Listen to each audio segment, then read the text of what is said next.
Welcome back to Give Us a Break. We got the homies. We got myself, Scream. We got the homie Left. Finally with the whip coming out here praising himself and shit. Nigga driving on camera. Look at he trying to show off. Man, 14 hours of work, man, trying to get to the crib. Damn, boy, 14. Yeah, I'd be asleep. You a good one. I'd be tax time, brother. I feel that. And then we got G. What's up, y'all? What's up? G sound clear as hell this time. Ain't no lagging out. I mean, yeah, I'm on 5G. Bro. Oh, yeah. My bad. Ooh. Yeah, bro is on the COVID internet. Got you. Okay. We fancy. Bro is on COVID time, man. A lot has happened since the last episode. Most notably, obviously, free agency started this past Monday. A lot, and when I say a lot has happened. I'm gonna pull up the free agency list, but off the rip, first thing that comes to your head, what is the most shocking signing that either of you guys have seen since free agency started? Most shocking? Yeah, like most the one that you didn't expect. You know what I'm saying? I wish if it was the other way around, you know. Most shocking I didn't see JJ Watt. I didn't see JJ Watt to the Cardinals coming. Okay. I didn't see that one coming. I agree with that one. I didn't see AJ Green to the Cardinals. Yeah, that definitely came from left field. Both of the Cardinals signings definitely threw me for a loop. And they also, and we kind of can go team by team if we want. They traded for Rodney Hudson from the Raiders because they were going to cut him, but they got some draft compensation back from the Raiders. So I definitely think Arizona is piecing up to try to go for a run. But the crazy part, too, is that they still need to get it right on defense. You let Pat Peterson walk to the Vikings for $10 million. Still don't understand how they saw him being worth $10 million, knowing the cap number is down. But AJ Green, D-Hop, Larry Fitzgerald, Christian Kirk, I mean, somebody don't get playing time. I don't know who is their tight end either. So yeah, they're going to be kind of weird this year. They're going for the chip. They putting all chips on the table. I mean, they loading up because they still got Kyler on a rookie deal. So yeah, exactly. That's what I'm saying. You load up, put the talent around him so he can win already. As a youngin. I mean, with D-Hop on one side, AJ on the other, Christian Kirk is a slot. I mean, I don't see a problem with playing time. Yeah, because they're going to get. I kind of do, only because like Larry. I mean, obviously Larry is not going to get the most. Larry is the old guy. He's the coach at this point. I feel that, but it's just crazy to think like they have a lot of options now. King and Drake didn't re-sign, so they have a running back need. They haven't signed any running backs as far as I know just yet. Then you got to look at the fact, like, if they go 5 wide, bro, you got Andy Isabella, Christian Kirk, D-Hop, AJ Green, and Larry Fitzgerald. Like, that's crazy as shit. To go 5 wide, I have to think you got to have a defense be able to cover all that. It's wild. Yeah, and then you got Kyler Murray who can throw a bullet. So, and if not, make a play with his legs. So yeah, the offense is there. And then it's different packages that they can set up as far as with formation based. So I think everybody will get playing time. Fitzgerald for me is just the go-to possession guy. It'll come to a point in the season where Larry Fitzgerald's on the field, you already know they're throwing it to him. Third is short, they're throwing it to him. So it'll probably be situations like that. This is his farewell tour. He ain't gonna have as much production as he's had in previous years. I agree with that. And, keeping it within this division, looking to the Rams. The Rams, all they did in free agency was lose more than gain. They re-signed Leonard Floyd to a 4-year, $64 million contract, $32.5 million fully guaranteed at signing. I seen somewhere on Twitter a report, and I think I retweeted it or sent it to you guys. Basically, if you play next to Aaron Donald, you look really good, and you get paid for it. We've seen it happen 3 years in a row now, or at least back-to-back years with 3 different players. Dante Fowler came over to the Falcons on that big contract that just got reworked. And then Robert Quinn, who used to play for the Rams alongside Aaron Donald, got that big money from the Bears last year. and he just looks horrid. So the Bears are trolling. Obviously, we'll get to that later. But the Rams did lose most of their defenders. They lost Troy Hill and John Johnson both to the Cleveland Browns. Mm-hmm. So I don't know. And they lost Michael Brockers. Yeah, they traded him to the line. That's the funniest thing, dude. You gonna say, you feel more comfortable knowing that Matthew Stafford is coming to be your quarterback, and then you get traded to go play with Jared Goff again. Like, that's awkward. That's awkward as shit. Yeah. I mean, I feel bad for him. He definitely got to sit with that now. Yeah, stinks to be dude. But I mean, like, how do the Rams rebuild the defense now, knowing like they don't have any first round picks for like the next 2 years? So how do you rebuild this defense? Well, it's not like you ever needed first round picks to really get a draft. You can get number ones in the second and third round, so it's not that they should have a problem. The scouting department just has to do their job. Also, you have to keep yourself attractive. You have to keep yourself, out of the news, things of that nature, so you can be a key spot for free agents. You're already in LA, so it's half the battle. The other half is actually getting people to want to come there. And it's football, so it should be easier. People don't really go certain places in football for the destination. They go for the synchrony of the team. So if you show a good culture there, then you can keep bringing in talent. They should be fine. Yeah, they have 6 picks from rounds 2 through 7, 2 third-round picks. One was traded over. They have 57, 88, and 103, and also 141 out of the top 150. So like you said, I do think they got a hit when those picks come up. And there's a lot of depth in this draft people don't talk about, especially with a lot of players sitting out.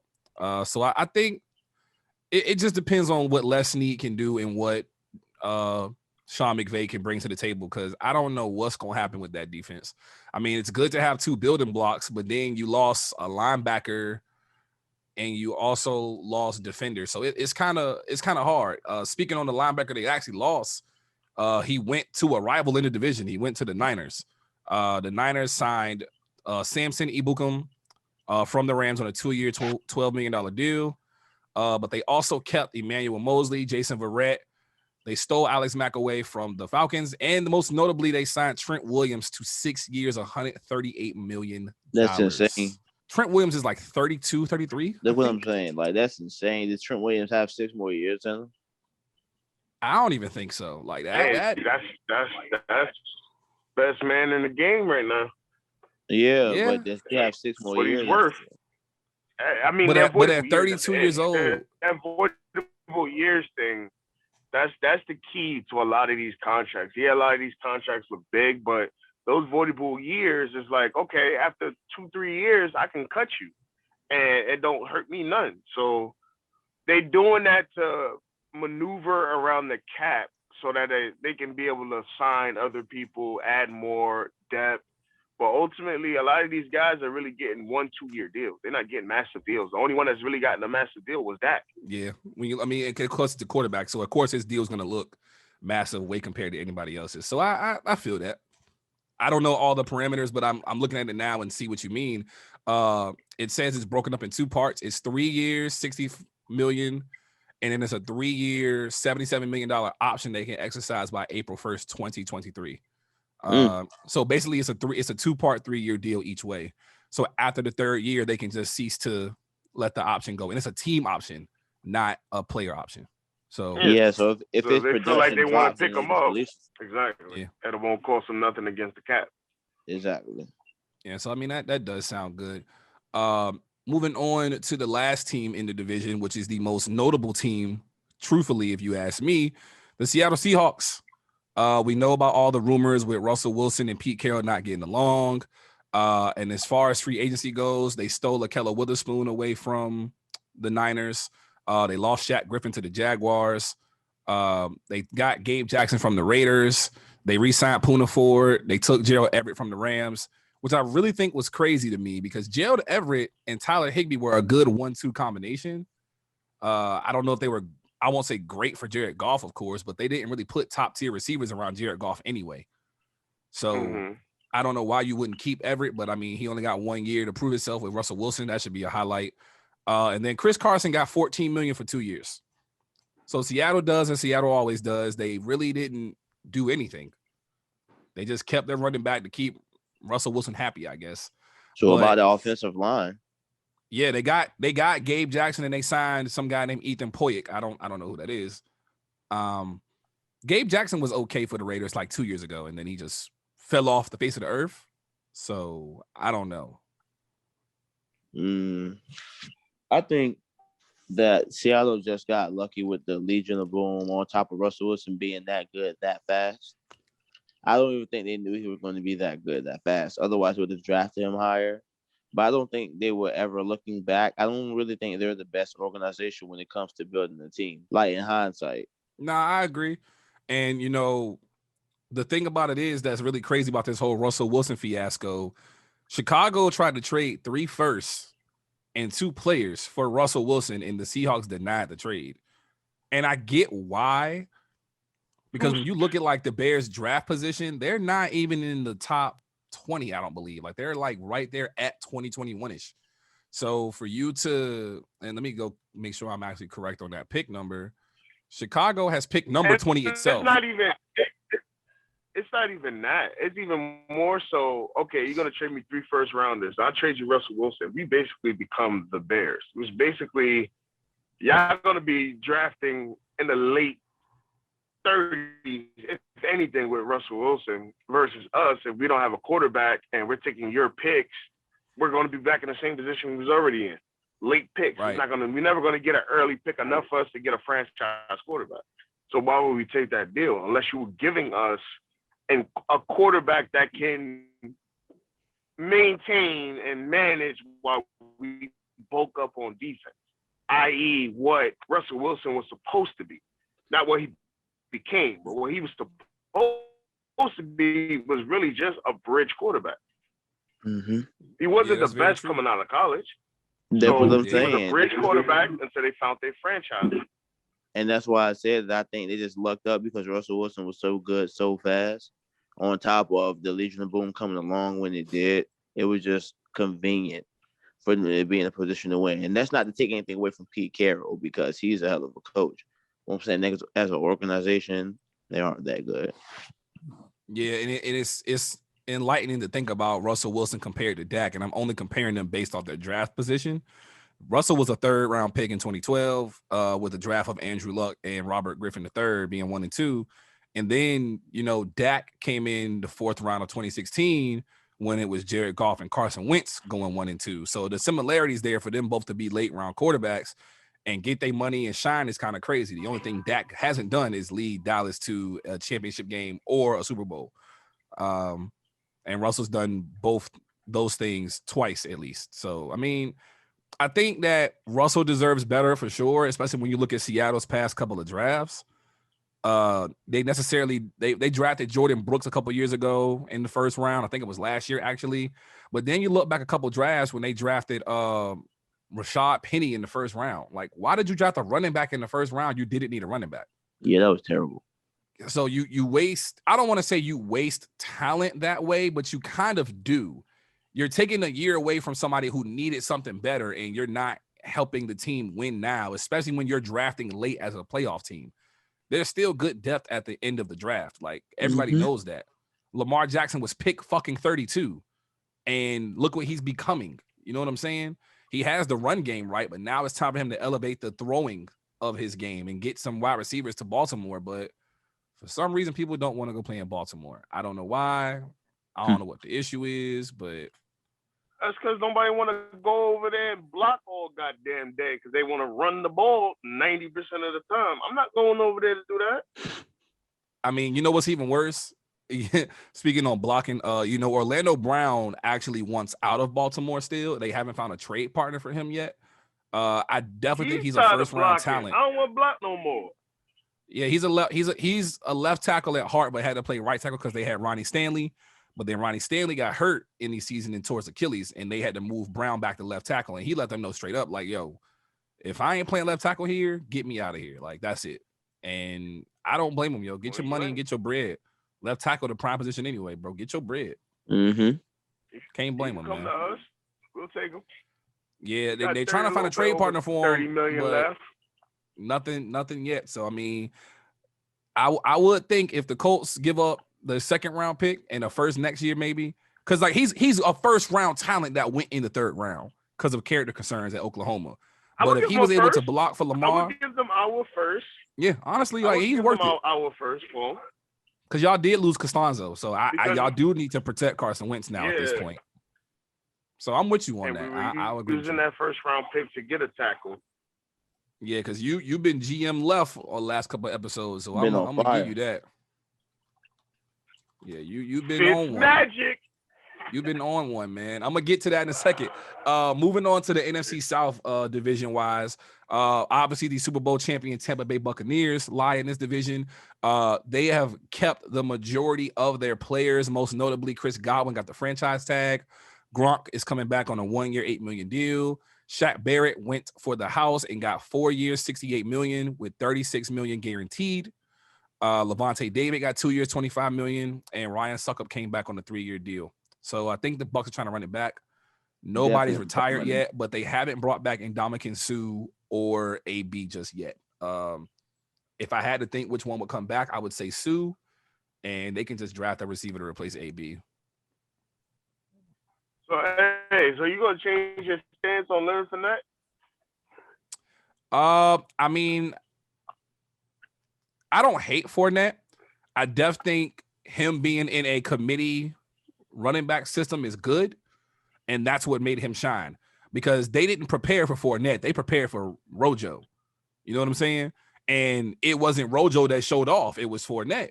When you prepare, when you look at the Buccaneers team at first, you didn't look at them as a committee running back team like Seattle. You literally looked at them as Rojo is the guy, and then Fournette was third down. That's how they played it.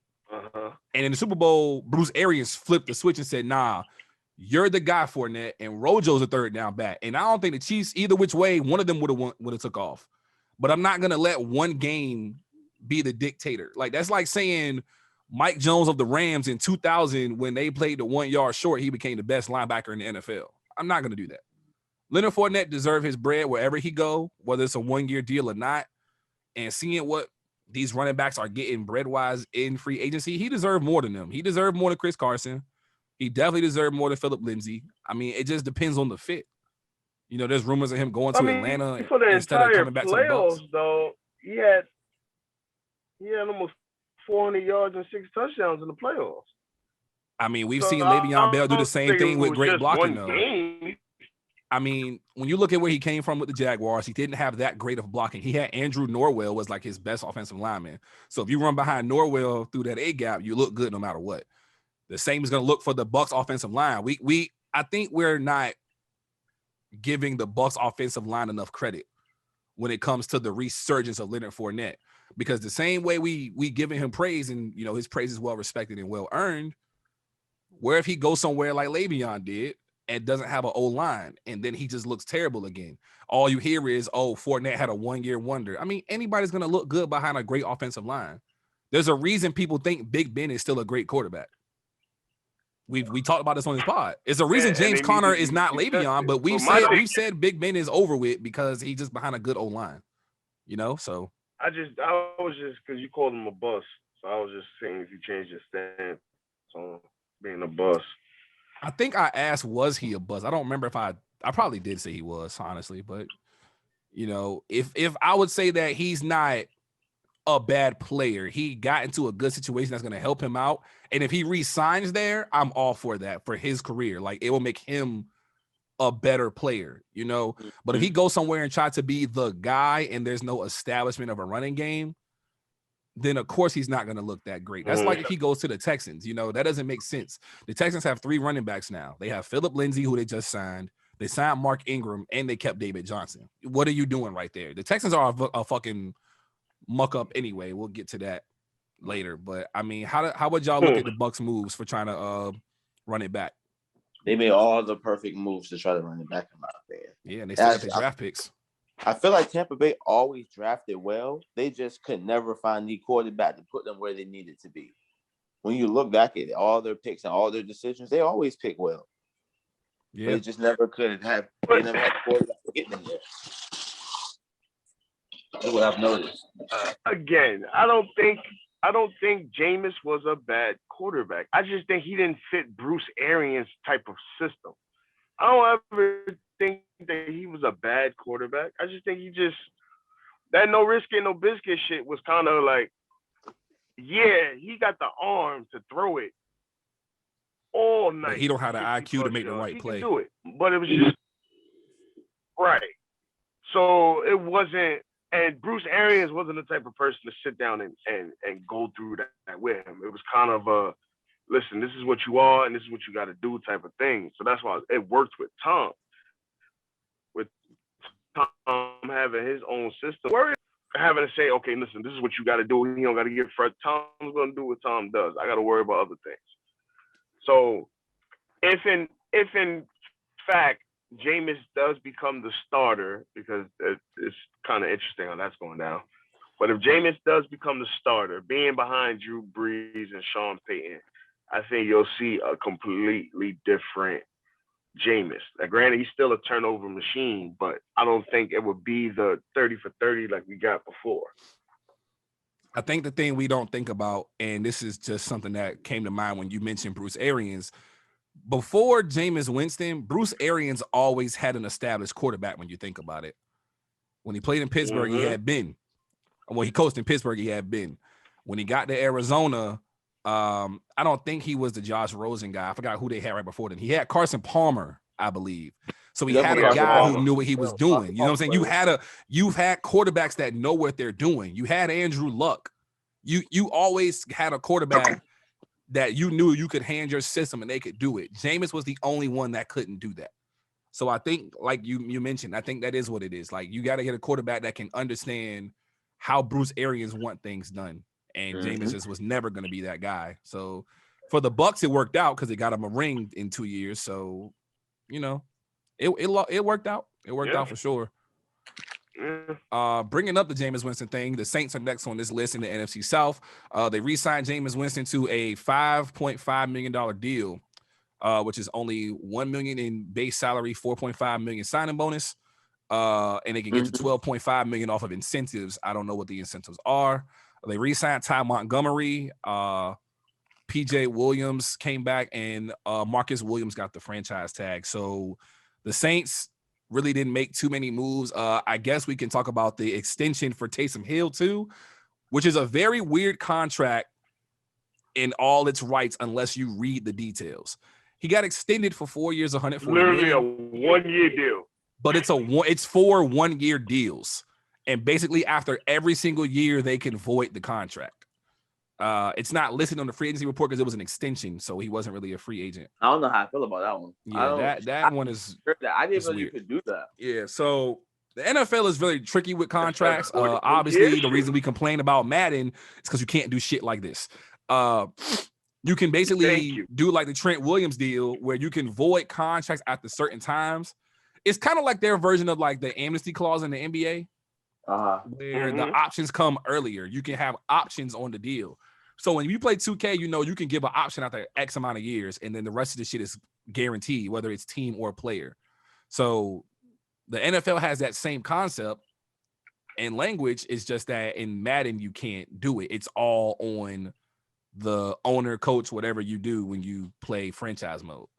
So, I mean, I think like you said, more in depth with that. Definitely. I wish they would. But I think, like you mentioned, with, you know, seeing him under a Sean Payton system, if he's going to be the starter, I think that it'll be a lot better to see him make the right decision and have, not to say he didn't have a good receiver anyway, but a better receiving core fit to his standards. So I think it'll work out. Moving on to the Panthers. The Panthers kept Taylor Moton with the franchise tag. They had signed Cam Irvin and Pat Elflein, both of who are not really great offensive linemen, but they need better O-line. They signed tight end Dan Arnold from the Cardinals, David Moore from the Seahawks, Denzel Perryman from the Chargers, Hassan Reddick from the Cardinals, Morgan Fox and J.J. Jansen re-signed. I hate I hate the Panthers right now. Getting Hassan Reddick was a great pickup for them entirely. I look at them now and think like they kind of remind me of the Washington football team, where you have those two fast edge rushers that kind of put pressure on tackles now. So if your tackles aren't athletic enough, you're kind of done for. They drafted Derek Brown last year in the first round. So you have a nice little pass rush building there for this season, at least, because Hassan Reddick's only on a 1-year deal. But I don't know about their defensive backfield. I don't know how that's going to look. I don't know what their draft plans are. It looks like they're going to take a quarterback. How y'all feel about the Panthers' moves? Doesn't move the needle. It don't move the needle for me. I feel like they're still gonna wind up being last in the division. They didn't make no moves that really impacted. Like they're still trying to figure it out post camp, and it starts at the quarterback. Like, are you gonna keep Teddy? What are you gonna do in that situation? Are you gonna draft? Like they're not showing a direction as far as, okay, we're gonna bolster the receiving core because we're lined up to get a quarterback. Or let's start bolstering up the defensive end because we're going to move up and draft somebody top notch for the defense. So it's like, you're not showing us a direction. You're just picking up certain guys like, okay, what's next? So it really don't move the needle for me. Yeah, I think they have pick 8 in the draft. A lot of rumors are going around in that top 10 anyway. Of course, with the Falcons being the next team that didn't really do much in free agency. They only signed 2 1-year deals for a linebacker, Brandon Copeland, and safety Eric Harris, and they traded for a tight end. The rumors floating right now because both of these teams are in the same division for one, and they're both rumored to go quarterback or defense, either which way you want to go. Carolina seemingly doesn't trust Teddy Bridgewater to take the reins of a Matt Rule offense. There's no indication that PJ Walker will be the guy either. So it's looking like their number one decision might be quarterback. And if the quarterback that they want isn't there, then they'll move on to a defensive player. We don't know because there's a lot of rumors going on. But there was a mock draft today that came out after all of this free agency news that had Carolina trading up to 4 to take Trey Lance. So it seems like basically what's going to happen for the Falcons and the Panthers is they're both going to take a quarterback in the first round between 4 and 8, but it may be, it's like a pick and choose situation. Do you take Justin Fields at 4 if you're Atlanta, or do you take Trey Lance? And whoever doesn't take, whichever one you don't take goes to Carolina. So it's kind of like, do you take Justin Fields just because he's, somebody on Twitter said this and it pissed me off. Yeah, keep the Vic comparisons coming. Let's draft Justin Fields at 4. Bro, what? He ran a 4.41 40-yard dash, and you're just going to compare him to Mike Vick just because of that? That's all they do is compare. I don't see any of that. They try to compare him to Lamar Jackson as well. Yeah, like, just because he's fast doesn't mean he's going to be these guys. Like, bro, Pat White was fast, and then he fucking bombed in the NFL. Why do we do this? Like, I don't know, man. I as a Falcon fan, I'm not going to be mad if we take Fields. I definitely think we need a defender instead. But, yeah, that's where I'm at with that. We didn't really do nothing. We broke, so it ain't like we can do shit anyway. I'm not a fan of Fields. I'm not a fan of Ohio State quarterbacks anyway. Yeah, they Terrell Pryor made that an issue, and so did, what's his name? Cardale Jones. Both of them. Yeah, really... Braxton Miller. Braxton went to receiver, though. I ain't mad about that. Braxton went to receiver because he got hurt. And what was that? Dwayne Haskins came in, was fired, or was it Cardale? I don't even remember which one. Terrell Pryor went to receiver as well. Yeah, he was going crazy for the Raiders, though. They could have had one with him at both. He had that 1,000-yard season with Cleveland as well. So yeah, Terrell Pryor did his damn thing making the switch, though, man. But out the league now, hopefully he's doing better mentally, man. He was having a lot of confidence issues and shit like that. Going back to the NFC North and talking about the Vikings really quick. We mentioned Pat Peterson went there on a 1-year, $10 million deal. They also signed Dalvin Tomlinson from the Giants. They kept Chad Beebe, Stephen Weatherly, and Nick Vigil. They didn't really make a lot of moves. And the Vikings are always that team that, like, they always on the cusp of being great, but then when you put the pieces together for them, they just stink somehow, like, especially defensively. And it's weird because Mike Zimmer is a defensive coach. So it's like, what? I don't think Pat Peterson's signing is going to be as good as it needs to be. It's just the culture there. I mean, I think they need more than just Pat Peterson to be a better team anyway. I don't know what their problem is. Their team looks pretty good on paper, but they can never execute when it's game time. They lose terrible games, inconsistencies on offense. I don't know. I don't know if They that's had two enough. rookies start at They corner could- last year, the whole half the year. Yeah, I believe Cameron I mean, Dantzler they've had and what? go ahead. They've had what? One good corner in the last decade. Yeah, Rhodes, and then they had to cut him because he had a horrible season. Like he was just Yeah, I don't know. He just completely outright fell off 1 year. ass. Yeah, that last Minnesota year, he was outright ass. I mean, he redeemed himself yeah. last year playing for the Colts, but Xavier Rhodes is the free agent. So it's not. I don't know where he goes or anything like that. But I think Minnesota just. I think whoever the general manager is there, they need to understand the way they structure these contracts has to change because Daniil Hunter wants out. You really don't. You kept Anthony Barr from going to the Jets, and that kind of fucked them up. Like that cap room that they have on their defenders are not really that good. Their linebacker core is very overrated to me. I don't think that Anthony Barr and Eric Kendricks are going to save you from anything. They're just fast. Yeah, like they don't have the IQ to stop too much, and that's why the Vikings, whenever they got Harrison behind, Smith is always in and out of injury. Yeah, he's coming to the end of his career. I think he's got like a year, maybe two left. And they let Anthony Harris walk. He had a horrible season too. So they in a weird spot, man. They're in a very weird spot. I don't know what they do. Moving on, the Packers' only move was re-signing Aaron Jones for $48 million on 4 years. I'm not mad at it, but we know the running back shelf life is very horrible. You drafted A.J. Dillon in the draft last year. So, I mean, Jamal Williams walked, obviously. You let one running back walk, but you kept Aaron Jones. Did he deserve the contract from Green Bay? Not from Green Bay, because at what point do you get Aaron Rodgers he actually needs? Receivers. Like at what point, when does he get that? And I like Aaron Jones, that run game, but that's not what lost you the NFC Championship. Yeah. They need to draft a defender horribly. They need a defender. What lost him the NFC Championship was the bad choice he made on that third down situation and allowing Matt LaFleur to make the dumber situation and kicking a field goal. I mean, one of Aaron Rodgers' strongest assets is his play action, his ability to sell the run. And you cannot sell the run without Aaron Jones.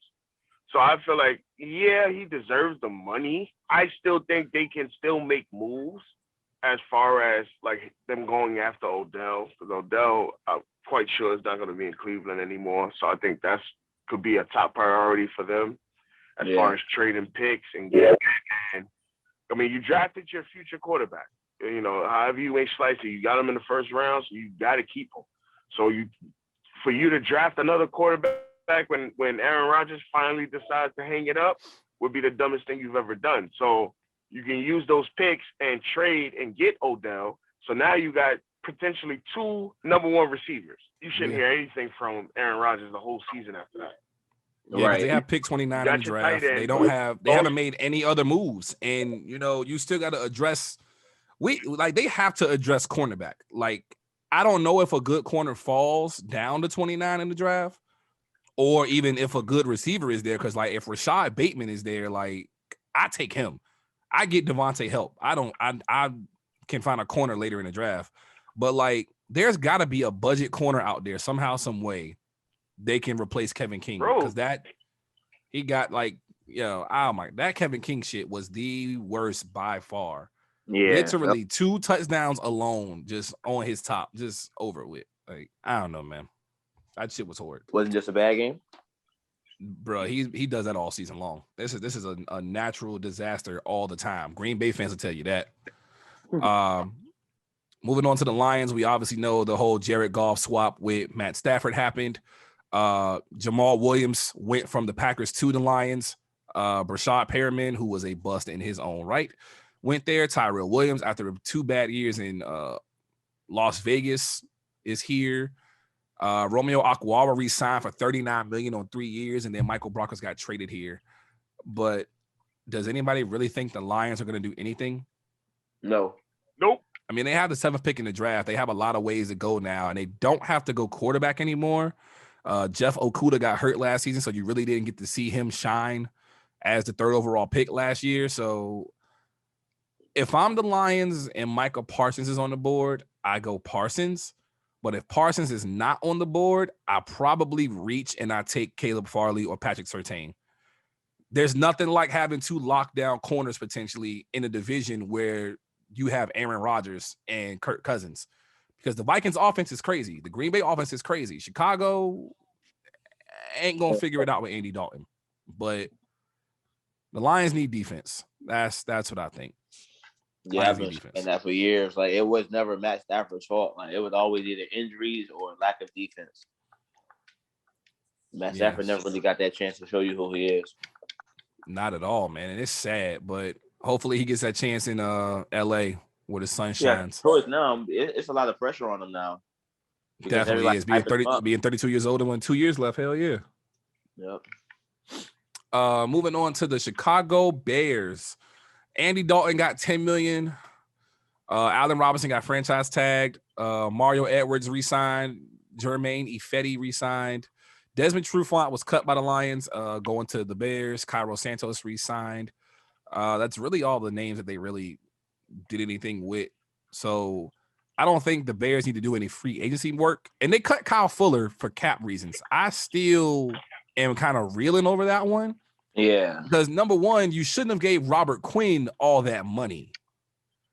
Then Kyle Fuller was making $20 million this season as a corner. Did he not want to restructure? Like, I don't think he got the option.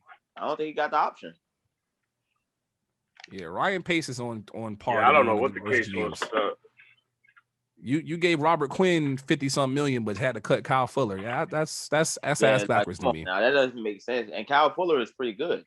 That's my problem. That one is ass backwards altogether. I'm not mad at the Packers go after him. It's hard to get good corners. That's my thing.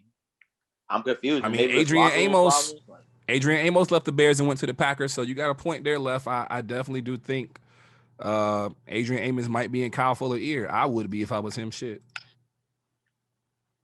I would definitely be in his ear. Yeah, it should be either the Packers or the Giants should both go after Kyle Fuller. Thank you. Speaking on the NFC East, moving on to Washington football team left. You actually called this happening. Ryan Fitzmagic Patrick going for $10 million to be basically the new QB coach, if you will, as the old guy in Washington. They also signed Taylor Heineke to a deal and plan to keep him. You know, Alex Smith got cut. The biggest 2 deals that they made outside of that, to me, getting Curtis Samuel for 3 years and getting William Jackson for 3 years, you basically just got pairs for your wide receiver and cornerback duos, and they're going to battle in practice all the time and make each other better. Curtis Samuel and Terry McLaurin were teammates at Ohio State, so they already have a chemistry, kind of like Odell and Jarvis. And then William Jackson leaving the Bengals and going somewhere that will have him be like a number 2 corner instead, while Kendall Fuller's on the other side. Like, I like the moves that Washington made. I am in love with their moves, to be real with you. Yeah, they're winning the division next year because we still haven't figured out what hurts. Unless Dak shows out and Dallas comes back 100%, I'm gonna go ahead and just charting that season up. Yeah, I got Washington being the best team in that division right now. Yeah, look what I just said. Like, they're the best team in the division. Yeah, Antonio Gibson stay healthy. Brandon Scherf come back and get his money's worth. Because if Trent Williams got that money and David Thuney got $80 million from the Chiefs, I mean Joe Thuney, I'm sorry. Like, yo, Scherf deserve his money. That man been holding this shit down for the last 6 years. He needs his money, man. Come on. Speaking on the Eagles, they've only signed 3 people: Hassan Ridgeway, Andrew Adams, and Anthony Harris. The only one that we know is lengthened contract money was Anthony Harris coming from the Vikings. I think that's a smart signing because Malcolm Jenkins just ain't it no more. Yeah, I like that one. Even though he's not there no more. He's on the Saints now, I'm sorry, but he wasn't it when he left either. So, and we didn't have the best replacement ready for him. We just needed a year. So we'll see. Yeah. I'm not a fan of our free agent moves right now. I'm still a little hung up on the Wentz thing, but I bought into Hurts though. But I just feel like we're just not making the best decisions as an organization to succeed. I don't know. It depends on what we do with our wide receivers. It definitely depends on what y'all do with pick 6, because y'all like the Lions, which are they pick right after you guys. Y'all have so many ways to go with the pick. You know, depending on who's on the board, you can argue they go receiver. You can argue they go linebacker. You can go corner. You can argue they go corner. Like if I'm the Eagles, though, like I get hurt to number 1. I just go ahead, like get your offense in order, and the defense will always come. People will want to flock to Philly. I'm my food. You know, so that's why they'll still flock to Philly. I just think if Devontae Smith is there at 6, bro, how do you not take him? Because if you don't let him come to you, he's going to the Giants. That's what I'm saying. We have to pick that up. Yeah, like it's obvious he's going to be in the Giants if you don't take him. Yeah. The Giants made some questionable moves too, though. Kyle Rudolph. I'm not. What did New York do? So they signed John Ross to a 1-year deal, which I like that a lot. For Daniel Jones to have a speedster in case his cannon arm increases. They signed Kyle Rudolph to a 2-year deal for $12 million, which is alarming to me because Evan Ingram is already there, and he's been getting better. Evan Ingram stinks. I think he's in the last year, his rookie deal, though. That's so if he don't show out, he might be a casualty. You got Leonard Williams his money. Leonard Williams got franchise tag and then got 3 years, $63 million with $45 million guaranteed. So he's kind of living up to that first round status ever since being traded from the Jets. And then you signed Devontae Booker to back up Wayne Gallman and Saquon Barkley. So they got some insurance for if Barkley's knee doesn't come back 100% healthy. And you know the rumors with the Giants right now is that Kenny Golladay is their number 1 target in free agency. But Galladay's still a free agent as of this moment. Nothing's come through on anybody's phone to dictate different. What's so special about Golladay? Like I said, I haven't followed the man. I'm trying to figure out why he's so high in regard as far as why he's not being signed. What is so special about Golladay? Basically, what people are saying is that Golladay is like the best number 1 target on the market. Like he's the number 1 receiver outside of, you know, his injury history, you know. Okay, so he's priced high because of availability, not because of well, I mean, when you look at his numbers too, though, when you look at his numbers, he had a good last couple seasons. That's the point. Like he really ascended. Yeah, when you look at what he did, the only option out there, it would seem that way. But yeah, truthfully, he is. He's the last big. Like it was Allen Robinson 1 and him 2, and he's there. Ty is there, but when you're looking for a go up and get it guy, like Kenny Golladay is the number 1 guy for going up and getting it. And it's kind of clear that Detroit is not getting him back. Pittsburgh re-signed Juju for cheap. Corey Davis is already gone. So if Corey Davis made like $34 million and he wasn't that good, Golladay is looking like he's going to command $12 million somewhere. And New York is looking like the fit, but he got a contract offer from the Bengals. The Ravens have called him. So it's between the Bengals, the Ravens, and the Giants. If I was him, I would pick New York because it's obvious. If he goes to New York, number 1, you're the number 1 option.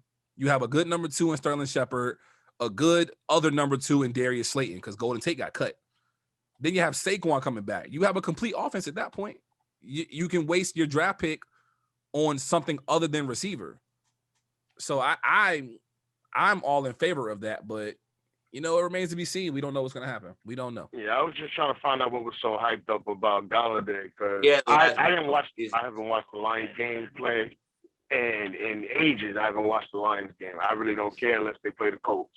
But I didn't know what was so special about him because they made it seem like, oh, he's not signed. Like, why? Like, as if he was like a top 5 receiver in the league. So I'm like, okay, so what is so special about this kid that everybody's so gun-ho about why he's not signed? I think it's because, like, when you look for a target that's a number 1, like I said, he's the one. Like, he's only 27 years old. He had an injury. He had an injury season last season.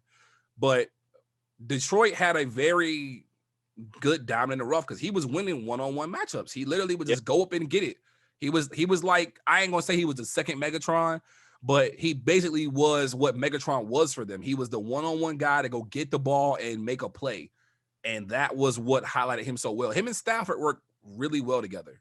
You know, that's what it was basically. Yeah, he was the best number one on the market, and there was a lot of players picked over him that aren't as good as him. That's why everybody's like, "What the hell? Why is he still here?" And it's probably because of the potential injury history. Yeah, pretty much. All right, I just wanted to clear that up. No, nothing wrong with that. And then moving on to the last team in the NFC East and our last NFC team overall, Dallas.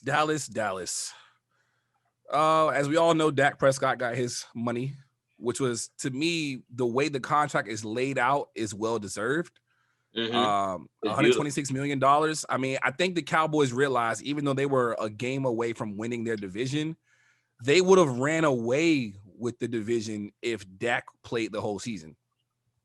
So for him to get hurt and they realize, like, yeah, he's worth the bread, like, I think they made the right choice paying him, no matter how you shake it. It could have been a way worse contract, but the game is 4 years and he can get another contract at 31 years old. I like it. And he got his reparations. That man got 75 up front. Yeah, that man got his money's worth. They owe him that, though. They owe him all of that. It's like back. Yeah. You know what I'm saying? He got his reparations. And he no longer can be franchise tagged by the team. That's another piece of the deal that he really wanted. He never can get franchise tagged again by Dallas. He that's in his contract. They kept Jordan Lewis and CJ Goodwin on the team. They did lose Awuzie to the Bengals. They still got to replace Travis Frederick, so they still have some online work. Yeah, but he was their number one corner, you know. And then when Trayvon Diggs got hurt, he had to go back to being the number one. So you got Trayvon Diggs coming back as your number one. Dallas picks 10th, I believe. So Dallas has a lot of ways to go as well. Like, the ultimate thing that people keep seeing is picks 9 and 10 are going to be corner, where the Broncos are going to pick Farley and the Cowboys get Surtain. So I think Dallas picks corner no matter what, as long as both are on the board. If they all gone, I don't believe they should reach for J.C. Horn, but, you know, they don't need nothing on offense but offensive line. They're set everywhere on offense, so you know they're going to draft defense. Sean Lee is gone. Everybody's sleeping on Asante Samuel Jr. They're rating him as a second-round pick or a late first. Like, they got him as like the 5th best corner in the draft. And they actually got him coming to Philly in one of the mock drafts, a couple of them. Yeah, like he's like second-round pick. He's been switching between Philly, Atlanta, and Detroit in the second round. Yeah, but he can honestly be a mid-first and not be a reach. Yeah. It all depends. And it's weird, too, thinking about cornerbacks, simply because, like, there's so many on the market still, too. You know, we just saw Adoree Jackson get cut by the Titans outright. God knows why. But Adoree Jackson can have a comeback season and go crazy. Malcolm Butler is on the market. Richard Sherman is on the market. Rose is on the market. It's a lot of – yeah, Kyle Fuller's out there now. There's a lot to go with, you know. But speaking about Dallas in the linebacker position, basically speaking, if they don't draft Michael Parsons because Sean Lee is now gone, Keanu Neal, former Falcons safety, is now rumored to be between Dallas and the Jets. Dan Quinn is now the defensive coordinator, I believe, for the Cowboys. So he'd be getting one of his star players back. I think Keanu fits in Dallas. I heard they wanted Ricardo Allen and Keanu Neal. I haven't heard about Rico at all. It would make sense because they haven't re-signed Xavier Woods yet. He's still just sitting on the market. I definitely think they draft corner, but I mean, if they get Keanu Neal, it'll be a good thing because he's going to play weak side linebacker. He's not going to play safety. He'll drop down to becoming a linebacker, kind of like Dayon Buchanan did. So I think it'll make sense for Dallas at least. For the Jets, they just be wasting money like always. Anything they do is a waste of money. They're not going to win. You know, I'll bring it up later. I'm gonna keep going so we can get through this AFC. Moving on to the AFC West, the Chargers made some very good moves in my opinion. First and foremost, they lost Hunter Henry, but they replaced him with Jared Cook for 1 year, $6 million. Corey Linsley left the Packers to come play for the Chargers. 5 years, $62.5 million with $26 million over the first 2 years at center. They also re-signed Michael Badgley and Michael Davis. I love the moves the Chargers made. Corey Linsley replacing the now retired Mike Pouncey. I definitely think that's a good idea. Protect your quarterback at all costs. Justin Herbert had a really good rookie season. So I think that offense is set as far as everything else goes outside of running back and probably like right guard. The Chargers, I think they'll be fine. They'll be in contention if they get it right. They have pick 13. So they'll get something. They'll get something in the draft. I think they'll be fine. Honestly. Yeah. So who do you think they should go for?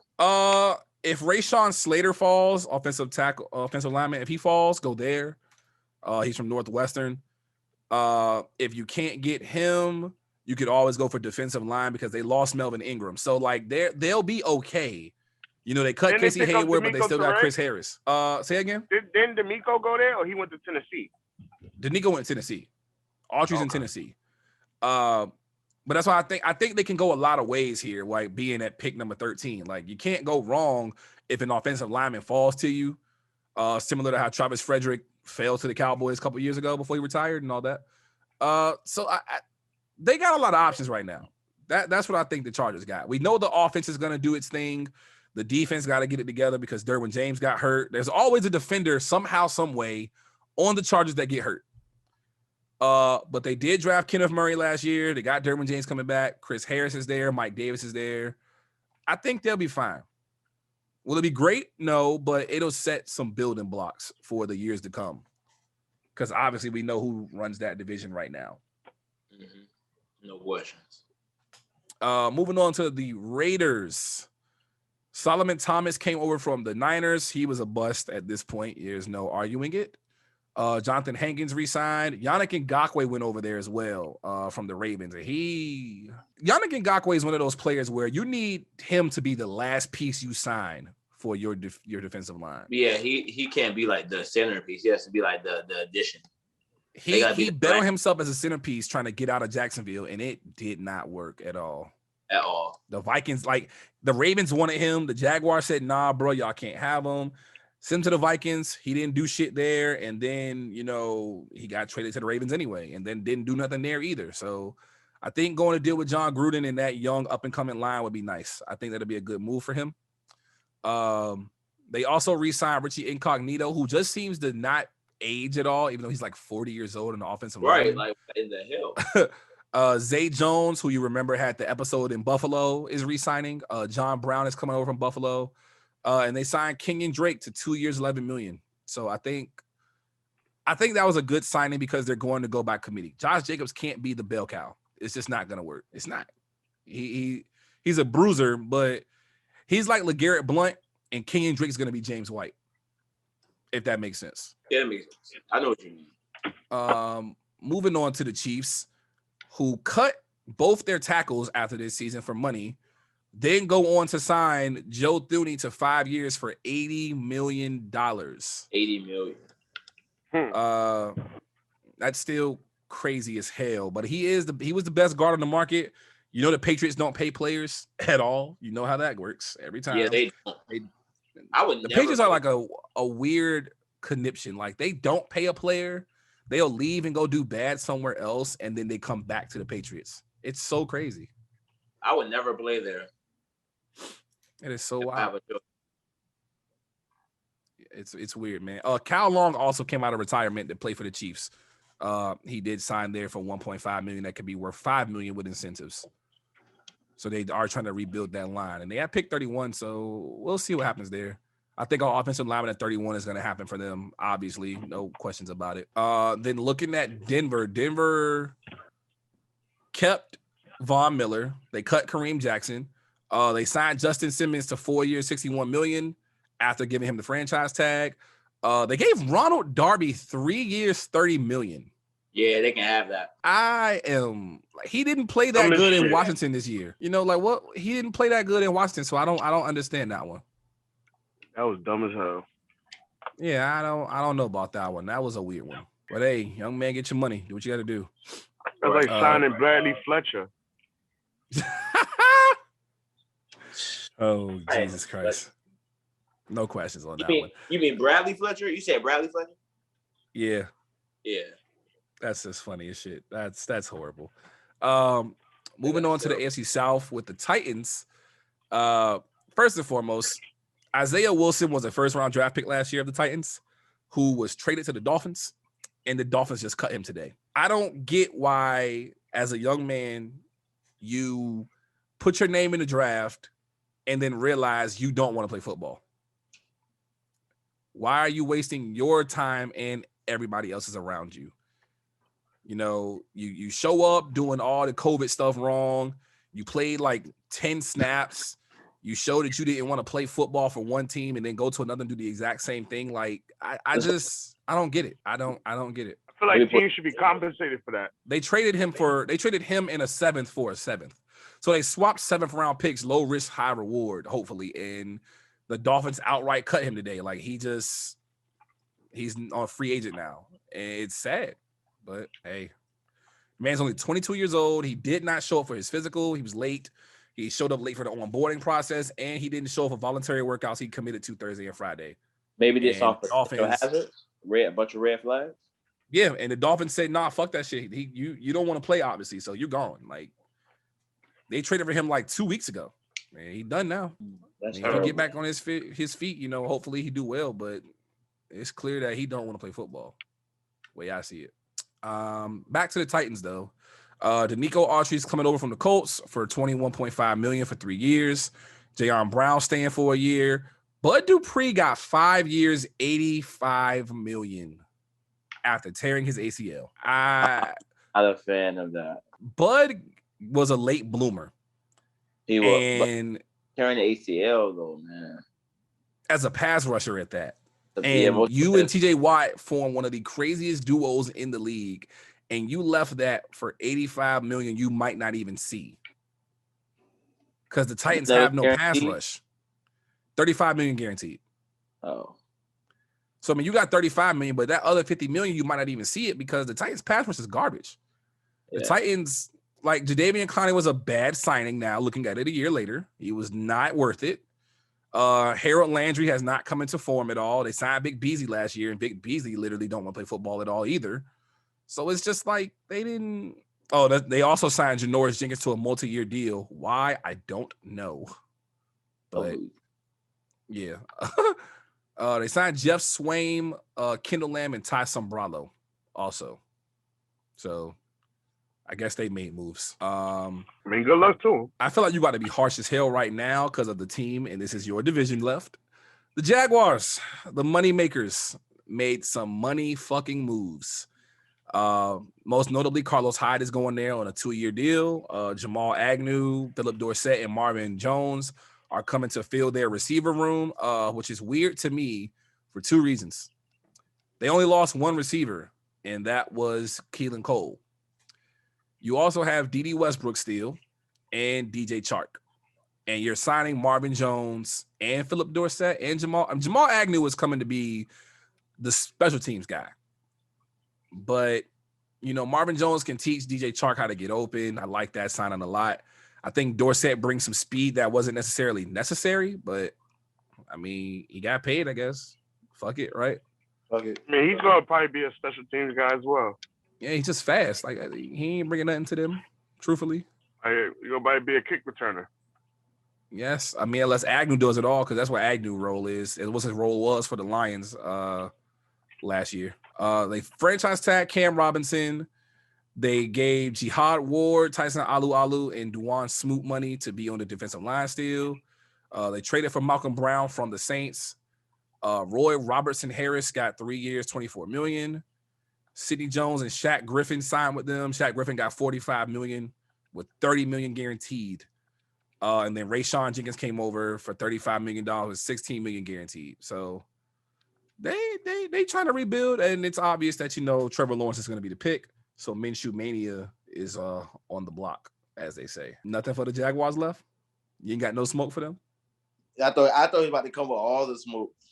I'm looking like, where's the smoke at? I'm thinking left coming with the heat right now. Yeah, he may be in a situation right now or something. The way it's looking.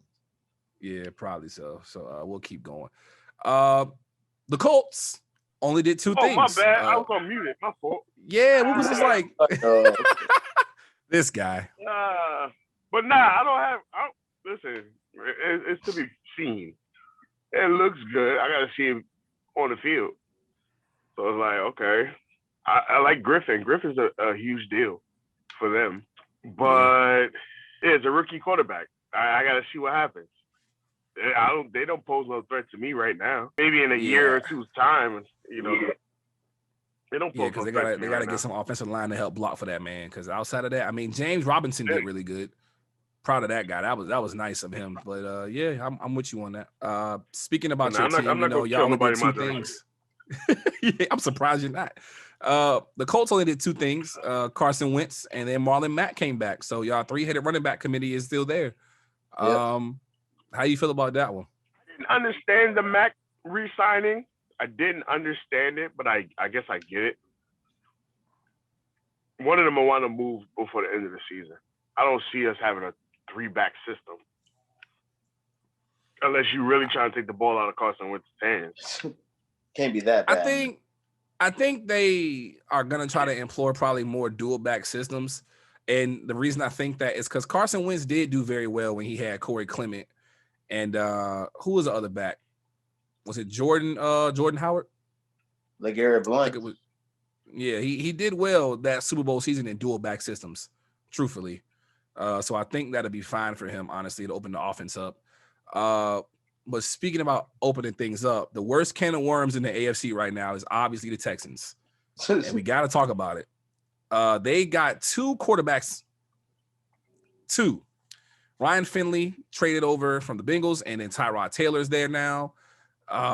Mark Ingram and Phillip Lindsay, which I talked about earlier, both came over. Wide receiver-wise, they got Andre Roberts, Alec Erickson, and Dante Moncrief. I'm surprised Moncrief is still in the league. They got Marcus Cannon from the Patriots in a trade. They signed Justin McCray and Justin Britt. The shocker of all things, they gave Benardrick McKinney a nice deal a couple of years ago, if not last season, and then they traded him in a 7th to Miami for Shaq Lawson. That was a very odd one. But they did sign Kamu Grugier-Hill, Jordan Jenkins, and Malik Collins. They signed Christian Kirksey away from the Packers. Terrence Mitchell is leaving the Browns to come to them. Vernon Hargraves resigned. Tavier Thomas leaving the Browns. And Desmond King is on a 1-year deal. I'm shocked that Desmond King chose the Texans, but it looks like they're trying to shape up to at least win 4 games, but that's it. I think it's inevitable that Deshaun is gone with the whole thing that we're going to talk about. So at this point, they're just trying to put a team together to just play. At this point, yeah, they're just trying to play, man. And I don't think Deshaun's gone. I think he's leaving, man. I think, with this whole lawsuit happening and then all these masseuses coming against him right now, I honestly think like the Texans are trying to find a way to lower his value, which is stupid, but obvious at this point. And that's why they're not going to. And I could be sitting here saying some outlandish, outrageous shit, but I feel like the Texans put this shit out to scare teams away from attempting to go after Deshaun Watson, to force him to either play for us or sit out. Yeah, and the people think that too, simply because the lawyer Tony Busby is a friend of the Texans owners. So it's like, okay, neighbor. Like you got something to do. Like they have something to do with this. Like it's evident at this point. You guys got something to do with this. So, yeah. And the man just outright said, "Okay, this is frivolous. I'm gonna go out and clear my name." There's no back and forth. He just said that and went about his merry way. So I feel like they're trying to assassinate his character in order to devalue his stock to other teams, because they know that no matter who he gets traded to, they're not going to get the equal in value in return. Whether you send him to San Francisco and get, that wouldn't. I don't know if that makes sense to lower his value. Then does it? Because if they lower his value, people are going to scare away. Like, okay, well, no, we don't want to deal with him because of what he's got to the AB situation. They figure the same thing that happened with AB is going to happen with Deshaun Watson. Nobody's going to want to deal with him. Everybody's going to back off. And now it's like, you have to play with us. You either play with us or you're going to have to sit out. And then you sit out, we're going to make our money back one way or another.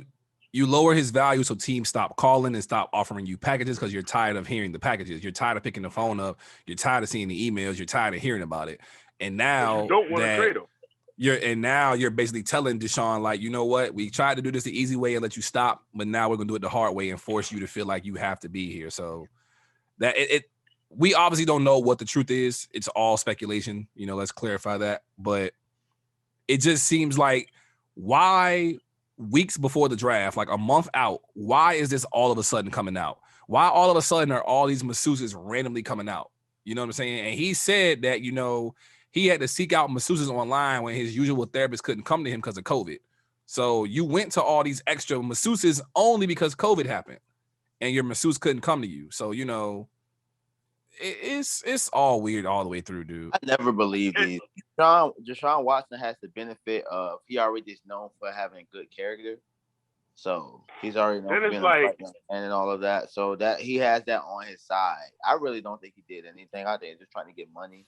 Come on, now how do I go from 1 to 12? Now, if it's true, then let the system process how it processes. But from this moment, from my eyes looking at it, this COVID's been a year and a quarter. Mm-hmm. So you mean he's found a lot, 12 women in the course of a year and a quarter. Right. Okay. Like, you're trying to make this man out like he's Tiger. Like he was just out here just wilding.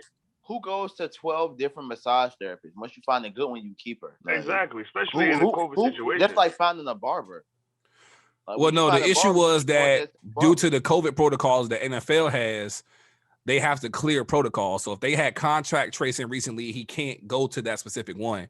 So he had to contact different ones. And in this article right here that I'm reading, the reason he reached out to so many of them literally says he only contacted them through Instagram because his usual therapist had to stop treating him for COVID due to the COVID pandemic. So he reached out to friends and teammates for recommendations. So he reached out to a lot of them through Instagram. That's what's coming out right now. But what's not coming out is the sexual, like, how could he sexually assault you through a message? Like that's the piece that people are mad. Yeah, like that's the thing. Like, what? Like, everybody's going to understand that part of it. Because he said, if he said what he said for a message, then there shouldn't be no problem showing it. Yeah. I don't see it. I don't see it. No problem showing it. But it's even the process is just confusing to me, because it's like, okay, you look at a masseuse, I look at a barber. I got my barber. I don't go to nobody else.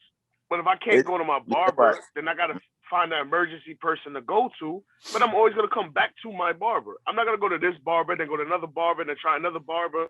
Like, I'm not gonna keep just going all around until this person is available. Exactly. Yeah.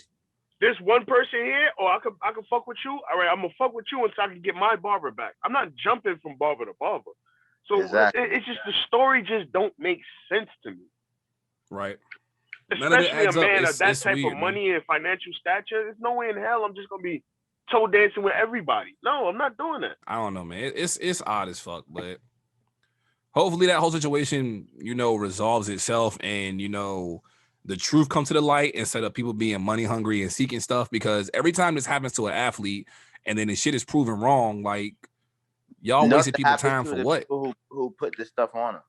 Nothing. Yeah, it only happens to the athlete. It never happens to the people who lied blatantly. People don't ever get in trouble for lying blatantly.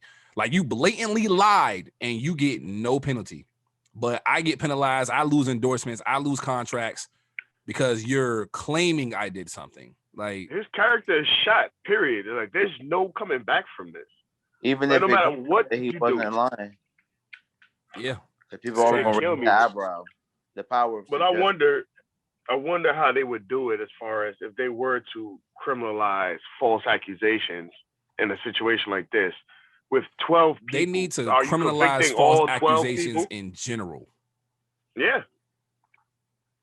Absolutely. Like, it just needs to be a penalty for false accusations in general. Like, I don't understand why it's like this in general, man. It's annoying, to be honest. It's very annoying. It's very annoying. Yeah, I'm not a fan of it. it's already enough that it makes you wonder, like, where are all these sources coming from? Like, where did all this come from? Everything was just fine. Yeah, like my thing is, if he was so unprofessional for your work of business, why did you wait to say something? Right. You run a business. That's the thing. And it's like, we always hear these situations about, how like somebody abused women and things of that nature, and that like, believe women. Don't ever question a woman lie. But then if the women are lying, nobody stands on their same 2 feet and be like, oh, I believed her, but I was wrong. Like, right, these women can literally be lying. And don't find a way to validate that. Exactly. Y'all gonna validate. I mean, she's a woman. I'm gonna believe her first. So if she sat here and tell you her boyfriend tried to kill her, but she the one trying to kill her boyfriend, like, at some point we gotta hold accusers accountable. I don't know how that can happen with the court of law in whatever state, city, wherever you want to call it, but you got to be able to hold these people accountable for these lies and shaming somebody's character, bro.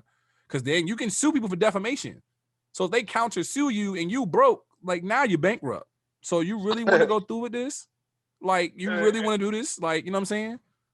And then it's like looking at it from a sense where, okay, in the social media era, especially if you're running a business and a not necessarily an athlete, a celebrity in general, because quote unquote athletes are celebrities, but a celebrity in general comes to your business and does something that you felt was crossing a line, it would have been posted instantly. Like, let's be realistic. I'm such and such. I run this business. This person, Deshaun Watson, I was doing something with him, and then he tried to cross the line, and I didn't like it, and I will no longer do business with him. They would have came out with that already. Exactly. It's not like the Tiny and T.I. situation where it had people being drugged behind closed doors and a whole bunch of people are saying, oh, I had a similar situation. Like, y'all are coming out about being a masseuse. The number one misconception about people being masseuses is that they do happy endings or that they massage all areas. Like, that's just commonly known. Mm-hmm. I don't see an issue with somebody asking, are you comfortable massaging this area? If you're a massage therapist, like, he's asking you about your job. What if you're a massage therapist and only work on the back? He don't know that. He don't know you. It's not your usual person, So yeah, I don't see how it's sexual assault to ask somebody to massage your glute. Now, the whole thing about the one girl trying to forced oral on the girl or shit like that's the one that, that's different. Like, that comes out to be true. That's sexual assault. I'm with that. Like, yeah, that you got to figure that one out. Like, yeah, you got to hold that, yo. But I honestly don't know the guy, obviously, but we can only go off what we've seen from him, and he doesn't seem to be that kind of person. And it's not just his NFL career, college. Like, it was no sign of anything that. But then you never know anyone. You don't know them until you know them. So it's like, yeah, it's protect all women. Absolutely. But it's like, it's this story, as you pick it apart, it's just a lot of things that just don't make sense. And it's like, I sit there and look at it as a black man. Well, listen, a nigga is not going to be going to every other place if they already comfortable with one person. I've seen people grow their hair out so they look like Grizzly Adams until they barber come out of jail, come from vacation, try to do what they got to do so they can get their hair cut. Not just going to be jumping on everybody because you don't know what might happen. You already having a relationship, a trust, and a level of respect for the person that you've been going to consistently. So someone new, it's like, I'm not saying you outright disrespect them, but I don't see that pattern of just going to different people all the time. Like, in a year span, I just went to so many different people. Now, if he was in a different city and you couldn't fly your masseuse out and you went for somebody local, I understand that. Now, maybe what he should have done was resulted against, I mean, everybody's friends in these leagues. So could have contacted somebody in that city and said, hey, you got a masseuse that you go to, that the league approves and I can go, whatever. The story just don't make sense to me. Nope. Don't add up at all, man. Just like the Steelers re-signing Juju, and the way this deal is worded is really weird. It's a 1-year deal for $8 million with a $7 million signing bonus, $1 million base salary, and 4 voidable years. Yeah, I don't know. I didn't know about that one. I didn't see that one. Yeah, I knew that he went for 1 year, but I didn't know about the voidable years part. So I guess if they decide, it says it lowers his cap number to 1.6 million. I feel like they meant to put that part on a Taysom Hill. I don't know. I'm Bad. confused by that one. Hold on. Yeah, that one's that's a weird one.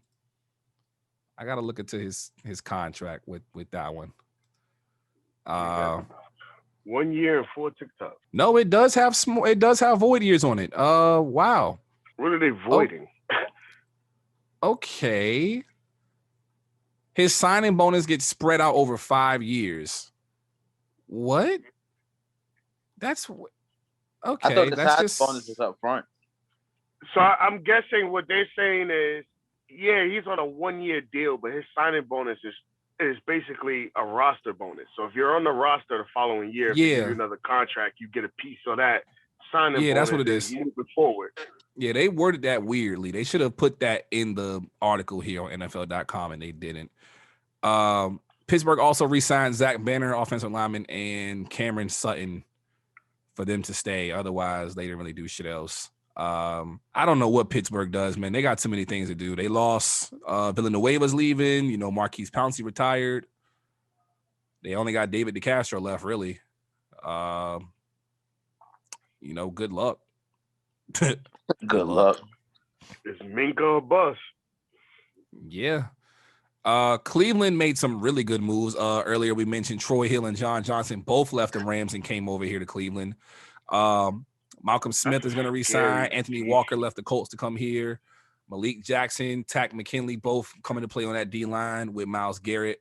Rashard Higgins re-signed, and Greg Sinnett is going to sign there. So I think they're building on what they understood, got them to the playoffs, and they're looking to make a run for the division, which I'm proud of them because they, if anything, they deserve it.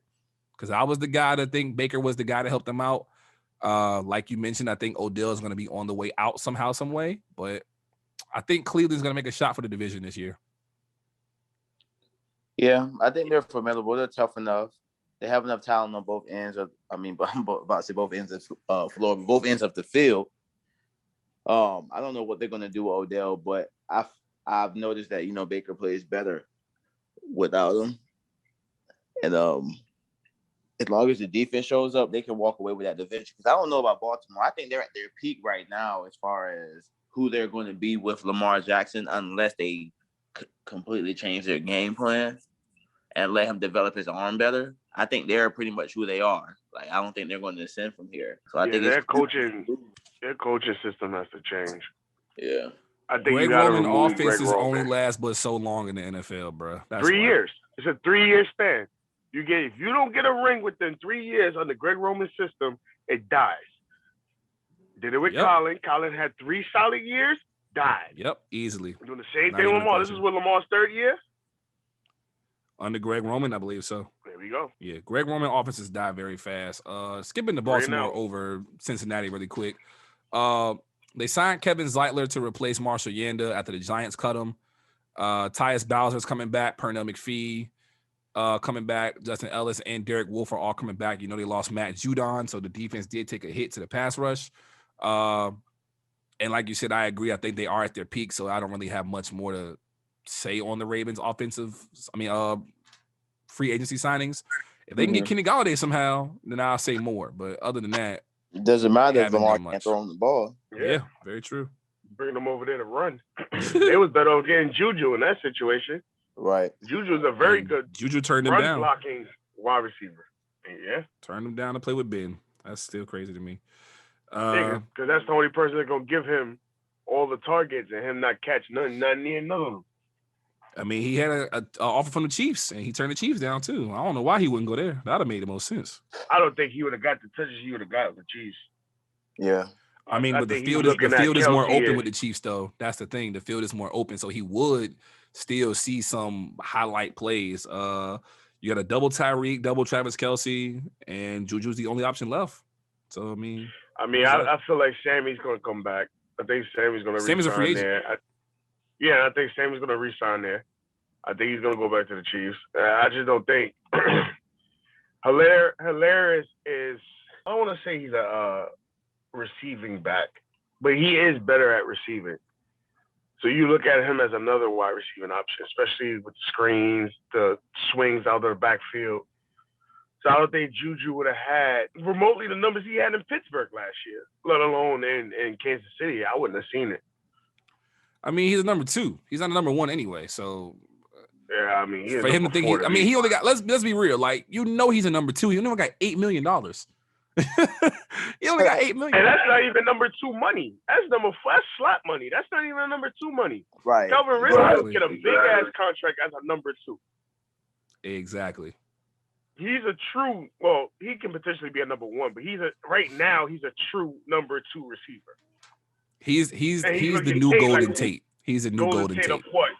Golden Tate of Detroit or Golden Tate of Seattle? I mean, even in Seattle, I didn't have Golden Tate as a number 1. He was a number 2 that played like a number 1, even in Seattle. I mean, he had Percy and Doug Baldwin, for Christ's sake. Do you think Steve Smith was a number 1 receiver or number 2?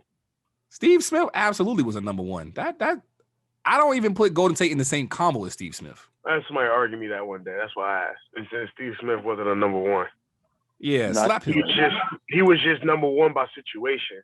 And being in Carolina, he was the number 1. But he'd have went anywhere else, he wouldn't have been a number 1. No, I disagree. Nah, he was number 1. He was dominant, bro. Fuck that. He was dominant as shit no matter who his quarterback was. He didn't care. And you know how bad I wanted Steve Smith on the Colts? Bro, Steve Smith was a different animal in the same beast. That guy there, oh my God. For shit talking, fuck his play on the field. The way he used to talk shit, oh man. Bro, if you see this face, that mean I scored. Classic, bro. Classic.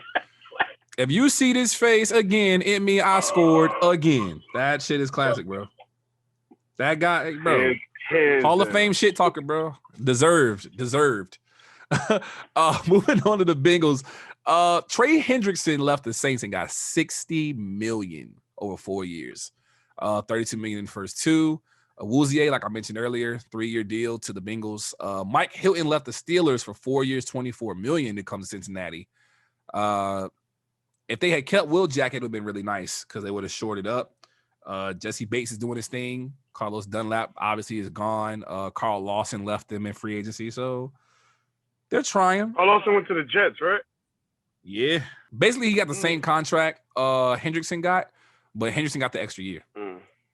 The extra 15. Trey's a good pickup for them. They need to Let's worry just hope about he's that not a bust. line. Yeah, I mean, it's kind of clear. They cut Bobby Hart and they got Riley Reef on a 1-year deal to play right tackle. I think at this point, it's obvious they're going to go with Sewell in the draft. So, hopefully Billy Price can stay healthy and Joe Burrow comes back off the ACL injury and can play well. Hopefully. I think he'll be fine because he got it very young and very early in his career. And I think, yeah, as long as they start protecting him, don't Andrew Luck him. Please don't. Yeah, I'd be mad about that too.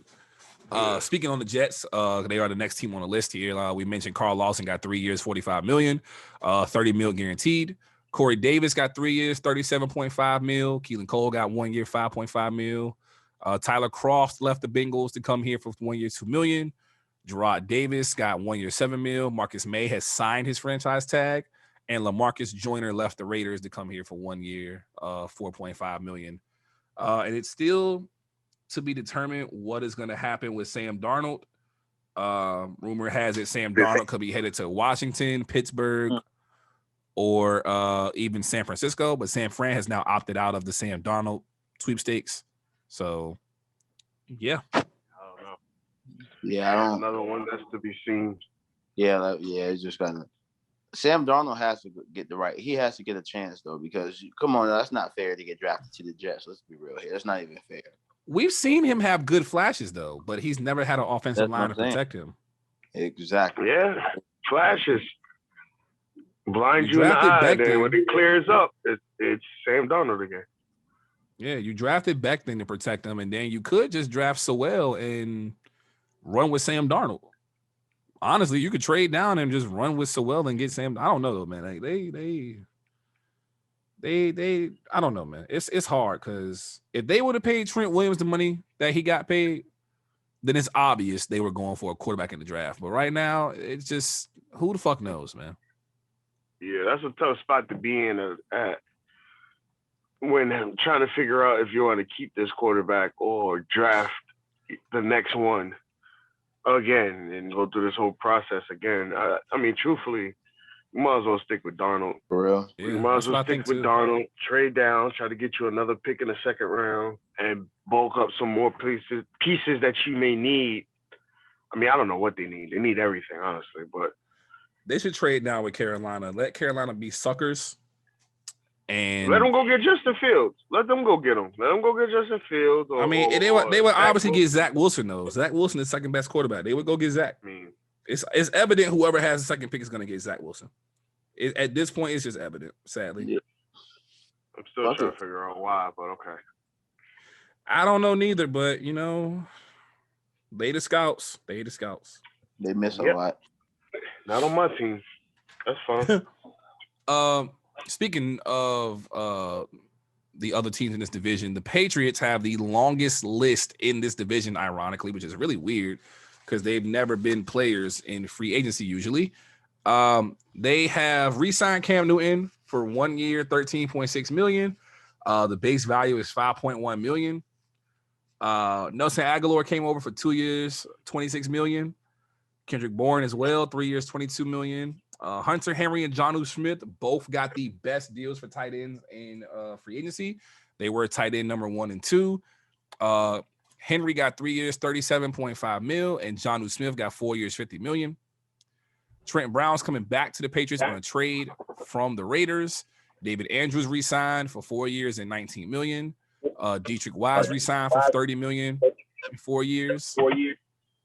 Matt Judon came over for 4 years, $56 million. And Kyle Van Noy came back for 2 years. Oh, and not to mention the Jalen Mills signing. And you are echoing now. My bad. Hold on. Oh, no, you good. No, I was just going in the pocket spot. Yeah, I don't know. I don't know what's up with the Jalen Mills signing. That's a weird one to me. I think that was just a depth pickup. Yeah, 4 years, $24 million, and they still haven't shipped out Gilmore either. But yeah, the Patriots was mad aggressive, dude. I ain't mad at them. They understand they got to get back to how they got to get back to. Yeah, Jalen Mills was a depth pickup. Stephon Gilmore will probably be traded by the trade deadline to see where their position is at as far as whoever goes down in injury or not performing to their potentials. I think they're going to hold Gilmore as that ace. Hopefully he don't get hurt in that time frame. But I think they could potentially get a lot for Gilmore, filling the places that. And then they got pick 15 in the draft, man. So if they don't go Mac Jones, they got some options, man. They got some options. The draft feels so far away. Like I feel like we haven't watched football in a long time. And it's only been a month and a half. Can you believe it? And freaking Patrick Chung retired. That's a and they do get Dante Hightower back. So that is a different one right there. They might go safety. They might look at Surtain. Or they might gotta look at him or Trayvon Mooring from TCU. Yeah. I don't think they can go wrong either which way, honestly. I mean, we'll see what happens though. Asante first. He's gonna go within the 18s to 22s. Asante is gonna go. I think he's going early second round. I think he's going to fall to early second round somehow, some way. Somebody's going to, quote unquote, reach for him. But I don't think he's a reach. I think he's definitely a first round talent. He's probably going to be just like Winfield Jr., where he's a first round talent that falls into the second only because people are going to reach for other people. Because Antoine Winfield should have been a first round pick last year. That's that. And the Buccaneers showed y'all why he should have been one. Oh, don't be surprised if the Colts took him at 21. I wouldn't be, honestly. Speaking on that, the Dolphins in their draft pick situation, they have a really good situation. They have pick 3 and can just get a pick of the litter wide receiver to enhance the offense for Tua Tagovailoa. They did pick up Will Fuller on a 1 year deal for $10.6 million. But Will Fuller is suspended for week 1 of the NFL season. Due to PEDs, and they also traded for Benardrick McKinney, like I mentioned earlier, with the Texans. So you got 2 Texans coming over. They signed Justin Coleman to a 1 year deal, Adam Butler, Jacoby Brissett, and Malcolm Brown. So I think they're just wrapping up for the draft and not worried about anything else. That's gonna get interesting. They're definitely in a good seat. I don't really have because to have pick 3 and I think pick 18 or like 20 something, whatever that pick is, I don't even know what it is. I think they're in a good spot. Do they believe in Tua though? I mean, if you can't trade them, you got no choice right now. The only way I believe they don't believe in Tua is if he gets traded for Deshaun Watson. That's it. That's what I'm saying. He has to get traded in order, because for you to take a quarterback and the top 3 picks 2 years in a row. Well, Tua was at 5, so it'll be top 5. Top 5, 2 years in a row? Yeah, there's no way they're going to draft quarterback. There's no way they're going to draft quarterback. But if you trade pick 3 to the Texans, like the problem with the Texans is that was their pick. So you traded the pick away with Bill O'Brien like a fucking idiot, and you're going to trade for it for your franchise quarterback. That shit is just backwards. But I mean, hindsight, you can look at it that way, but it's like they got that lineman that they needed in a sense to protect Deshaun Watson, who was getting banged up at that time. So you look at it as we weren't expecting Deshaun Watson to want to be out to a point where we have to trade this pick now again to get our franchise quarterback. So, I mean, it's unforeseen circumstances as far as with the Deshaun Watson deal, but man, look, it was a good deal. They should have traded D-Hop for a first. That's the they first should have thing. Never done. They should have traded him for a first anyway. So, Jesus Christ.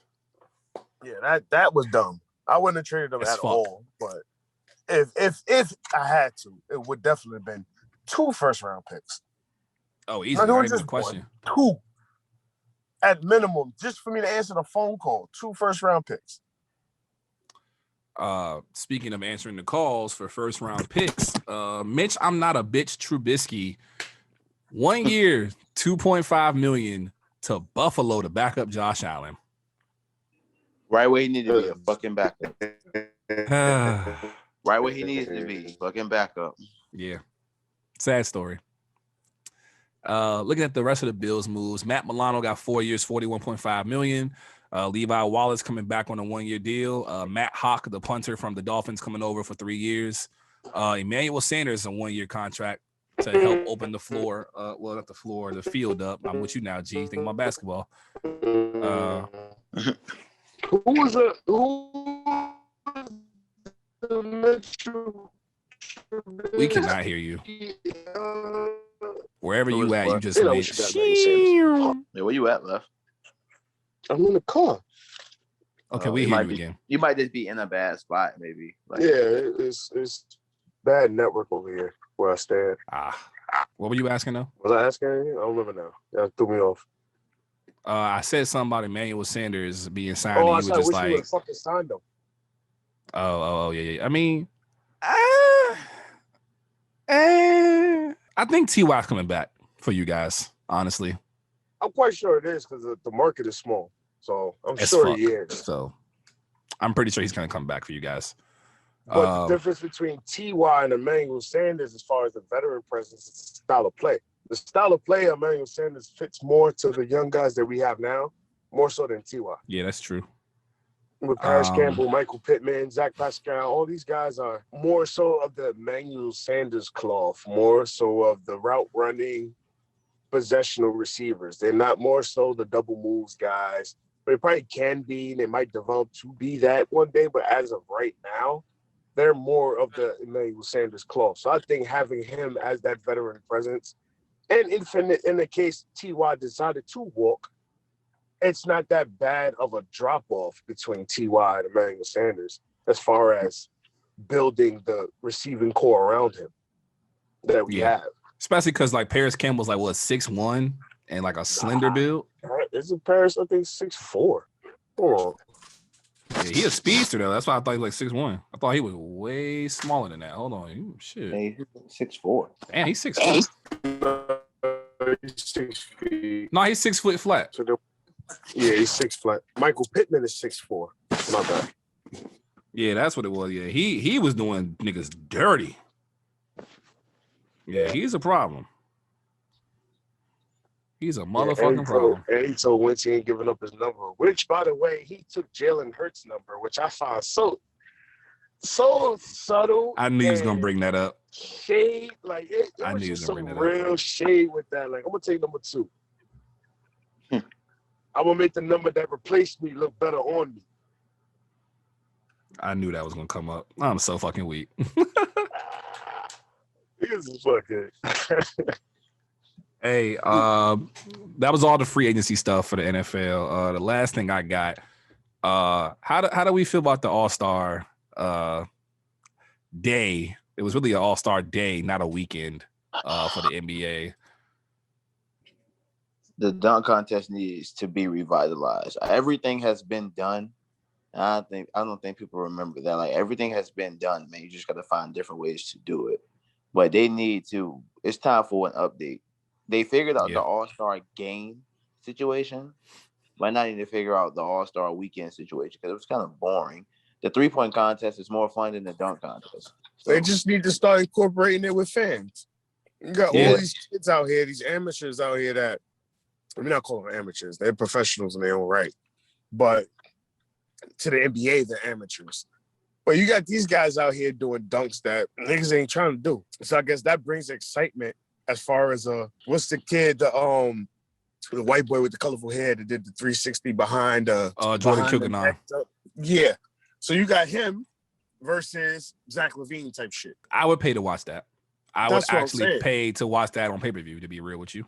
That brings the excitement to that aspect of the game. Now you have the skills challenge. Do old versus young. Do white chocolate versus fucking Steph Curry type thing. Like Steve Nash versus, they're doing old versus young. They're doing the nostalgic playmakers versus the new age playmakers. Like there's ways of doing it, but you got to get these guys involved and invested into doing it. These guys take it as a vacation. They don't want to take this shit serious. Yeah, there's no reason to. You're not trying to get hurt for one. Like there's no incentive to playing. Well, now there is in playing in the All-Star game, but the All-Star weekend, not like home run derby. The home run derby is always a charity. Yeah. And there's always a mark that they're trying to get to. They started doing that with the All-Star game, but they haven't done it with the competitions of the prior days before. So there's no incentive in doing it. So it's like, I don't care. So you got the younger guys that come in and do it just because they want to make a name for themselves, like Anthony Simon and guys like that we don't really hear about on a daily basis to get their shine on a platform that everybody's watching at that moment. But they got to, I think they incorporate some of these guys that's out here doing shit that's 10 times more remarkable than what you do in game. Yeah, I don't really care. Like a good idea I heard for All-Star Weekend is get all of the players in the league more involved. Like there should be like a way to basically promote your teammate. Like say for instance, like all of the Lakers they can have like commercials and everything. They can go all out and make it more of a political thing. Like, like make it more of a campaign as to why, that's how you can get the fans involved for real. Make it more of a campaign as to why you think your teammate should be an all-star or play in the all-star game. That's what I think. Because then it involves the fans and it does more than just fans just voting behind the computer. Like we want to hear why and stuff like that. Just like something different to make All-Star Weekend more fun. Like it could be stuff like, and this can be because obviously usually on Sunday it's the All-Star game. So that can be something that goes on. Like there can be like a debate as to who's the best player in the league and why, or something like that. You know what I mean? Who's the best? Like, why does he deserve to be an all-star reserve? And it turns into a debate. Everybody loves to debate. And that's everybody loves to debate, but not everybody built the debate. A lot of people are just like, oh, that's too much work. I'd rather just vote and keep moving. Yeah. But as far as these, like, I think these outside professional guys should have more. Like, lethal shooters should be involved in a 3-point shootout. Facts. I believe I would go for that. Go 50 for 50. I would go for that. Yeah, you like outside sources could be involved in the All-Star Weekend. Yeah, like that would be dope. The NBA has the ability to do that. I don't know why they don't. That's a good idea. There's like you said, the Jordan Kill guy. I mean, he's in the 2K game, but he can't be in the All-Star dunk contest. Yeah, you literally have this man's dunk package in the game. You might as well. Like, I'm with you on that. It would be innovative as hell for a non-NBA player to win the dunk contest. Yeah, absolutely. That builds his brand. You can donate to his lethal shooter got his own like NBA training shit. So it's like, okay, You win this dunk contest, we flood $500,000 or whatever the case may be into your fund. Right. And shit like that. It gives an incentive for this guy to come in and ball out, and it gives more hype to the game. Like, it's too plain and simple for me. Yeah, I think everybody's that, trying to recreate dunk. Yeah, I think that the game itself is in the right state of mind with how, everything happened with Kobe last year. And now they play 24 added to your score. I think the game itself is in a good state, but I do think, the dunk contest needs the most revision. Like, they just need to cancel it for a year and figure that shit out. Like, maybe do only pro dunkers, nobody from the league. I don't know. 3-point contest, I think if you add lethal shooter every year versus, like, if we had lethal shooter versus Steph, like, I would highly enjoy that. I think it would make good content for the NBA. But It seems like they're afraid to do things like that, and I don't know if that's an Adam Silver thing or just a competition committee. I don't know. No, I think it's the owners. I think they're afraid to lose the power of controlling what goes on in the NBA to giving a public opinion on how the NBA should be structured and orchestrated. They don't want to lose that. So we're gonna kind of give y'all what y'all want, but it's still will be our show. But that's my opinion. While we were just talking just now, by the way, that Keanu Neal thing with Dan Quinn has now become official. Keanu Neal is officially a Cowboy for $5 million 1 year, by the way. So hey, point for me, finally, thank God. Last thing on this list, Left, you made mention that I think 3 schools dropped out of EA's college football game. Notre Dame being the most notable. I think it was Notre Dame, Northwestern, and somebody else. Do you guys think EA should be concerned with people not wanting to be in college football, which now has a release date of 2023? Yeah, it should. They should concerned. I think their concern is not more so with the teams dropping out of the game, but more so of how are these guys getting paid. They still haven't figured that out yet. So with them not figuring out how to pay these guys, I'd rather not be in that predicament where it comes down to cut that check and I don't know how to cut this check. I don't want to be put in that position. So I'd rather just pull the school out entirely. So we figure it out, and then they probably revisit it, and then maybe not this one, but the next one they'll be back in. That's very true. I mean, I think Notre Dame has always been a situation where they're independent anyway, so they do what the fuck they want regardless. They just gonna do what they want anyway. Right. I just hope that this game makes Madden better, or at least pushes Madden to be better. No comment. Right. And yeah, it aggravated me so much that I've done this face of the franchise 4 different times. And you have done the Dolphins it 4 different ways. And if you don't choose your own team, you wind up on the Dolphins no matter what. All right.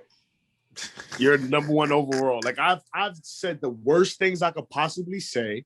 Talking about his mom, like being a complete dick, and then still get drafted number 1 overall because of the play. Like, so what's the purpose of the NPC and the influential responses, and you can still get the same results anyway? It ain't one. It ain't no reason for it. That's the thing. At least with Assassin's Creed, you make that's not a wrong choice. You make whatever choice you make, it's how the story goes. And it's like I consult with my boy, we play Valhalla, and it's like he'll tell me one part of the story, and I'll be like, well, damn, I didn't get that. I got this part. So it's like those choices you made it influential on how this game ends. But a lot of these games, the NPC don't matter when it's already fixed how this game is going to end. Or the fixed result is always going to be the same, no matter how you maneuver around it. So I hope this game makes Madden better. Yeah, fuck that game. I need more from them. I need more. What more do you want from them? Or from Madden? I don't even know. Yeah, I've heard Keith's stance. I just feel like the gameplay needs to improve, man. I mean, that's the basis of it. Like everything else I can deal with, or the lack of everything else. But the gameplay is what make or break the game, man. Like we keep coming back to 2K for what? Even though we get tired of it, but ultimately, the game is pretty decent. The gameplay is pretty decent. Like we would do the same for Madden if it was more, because it's one thing to go up against the AI. When you're going up against users in Madden, that's when you start to see all the T's and why the game is so broken. Mm-hmm. And that needs to be addressed. That's my opinion. Interesting. Any closing statements? Oh, damn. Closing. I didn't even know. I'm going to be honest with you. I had one, but I forgot. I had one a couple of days ago. It's funny. The only thing I can say is life is a dirty game, and playing fair gets you injured. Say that again. Life is a dirty game, and playing fair gets you injured. I like that. I think we can close on that one. That was good. We'll see y'all next week, man.